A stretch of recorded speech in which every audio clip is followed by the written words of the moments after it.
Yo, what's up, YouTube? This is your boy Junior, aka Smoking Guns, out here in Tucson, Arizona, representing the Ultimate Fight Club, giving you the latest content in boxing and MMA news that is out. So, today's video coming out with another one. This is on last night's Top Rank card, where it featured main event BRYANT Jennings versus OSCAR Rivas, and the co-main event was SHAKUR Stevenson versus JESSIE Rosales. And both of these were some badass fights. And going into the co-main event with SHAKUR Stevenson and JESSIE Rosales, I was really glad to see SHAKUR Stevenson fight because I really enjoy watching his fights. The dude is an outstanding talent, and I can't wait to see exactly where he goes on from here. And he went into this fight just dog walking JESSIE Rosales in this whole fight. It was almost like a friggin' sparring session for SHAKUR Stevenson. And going into that first round, SHAKUR Stevenson, he literally just kind of set the pace, set the tempo using his jab, and he was just throwing hellacious combinations on JESSIE Rosales.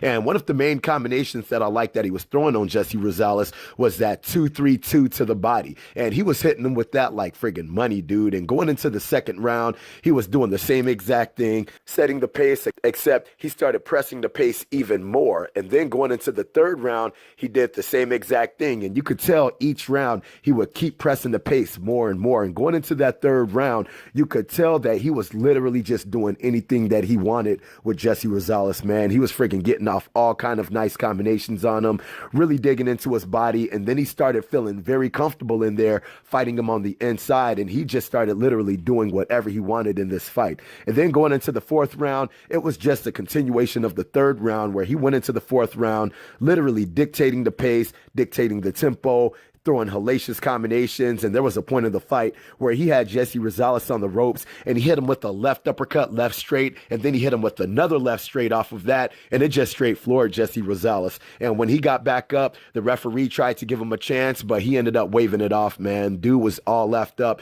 And you got to give your props to SHAKUR Stevenson. He literally went in there, did exactly what everybody knows that he was going to do. And from here on out, SHAKUR Stevenson definitely needs to step up his competition, because he's already shown that he can do anything in there. He can fight on the inside, fight on the outside. His footwork is great. His technical ability, throwing his striking and his combinations are great, but he really needs to be tested to put him in those deep waters just to see exactly where he's at when somebody imposes an actual challenge on him. And another thing that I did like after the fight is that he called out Josh Warrington once again. And when he did that, he seemed like he was very eager to get up in there with them. So I know for this next fight, they're definitely going to give him a better challenge going into his next fight. Now, going into the main event with BRYANT Jennings and OSCAR Rivas. OSCAR Rivas, I really didn't know anything about him. I just know that he fights a lot of his fights up in Canada. But BRYANT Jennings, that dude, he's been in there with a lot of people, man. The only time he's ever been stopped was when he fought Luis Ortiz, when Luis Ortiz ended up knocking him out.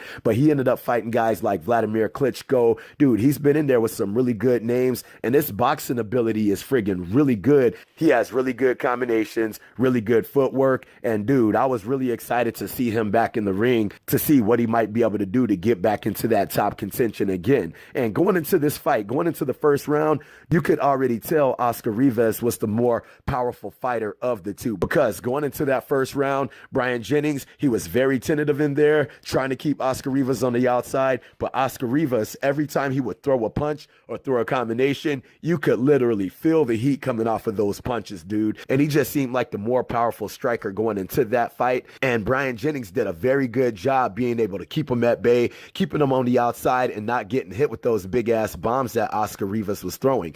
And pretty much that was the name of the game going into the middle part of the fight, because in the middle part of the fight, you started seeing OSCAR Rivas started slowing down. And when OSCAR Rivas started slowing down, you could see that BRYANT Jennings was getting a lot more comfortable in there. He was standing on the inside more, letting his combinations get off a little bit more. And dude, you could really see him starting to set up a tempo on OSCAR Rivas going into this fight. And he literally kept that tempo up going all the way into the last round. And in that last round, they squared up with each other through a quick exchange, and OSCAR Rivas friggin' blitzed his ass to the ropes. And when he blitzed him to the ropes, he wouldn't let the punches stop. And a couple of those punches got through BRYANT Jennings' guard, and you could just see Jennings' head snapping back. And as soon as he tried to get away, OSCAR Rivas just followed through and knocked him down, man. And when he knocked him down, He took a little 8-second count just to get his bearings back, got back up, and when the referee told him to go, dude, OSCAR Rivas was on his ass and just started putting it on him, and the referee had to jump in and stop that fight, man, because OSCAR Rivas was going to do his ass in.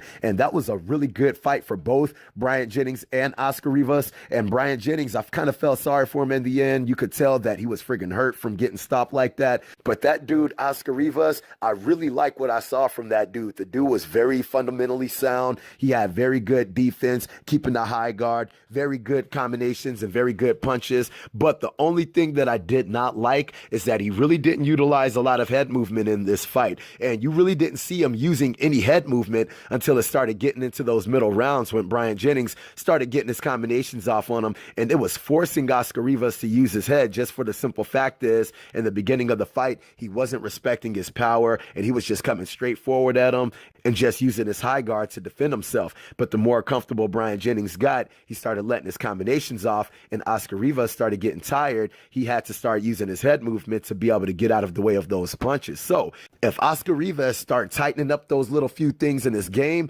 dude, I think that dude could be a friggin' serious threat up in this division. But going into like the higher echelon with dudes like Anthony Joshua, Deontay Wilder, Tyson Fury, Luis Ortiz, he's definitely going to have to tighten some things up in his game. All right. So I hope you guys like the video. If you guys like the video, make sure to hit the like button. If you're not subscribed, make sure to subscribe to the channel. And if you guys have any kind of questions, any kind of comments, make sure to hit me up in the comment section and I'll be sure to hit you guys up. All right. So I hope you like the video. Holla at your boy.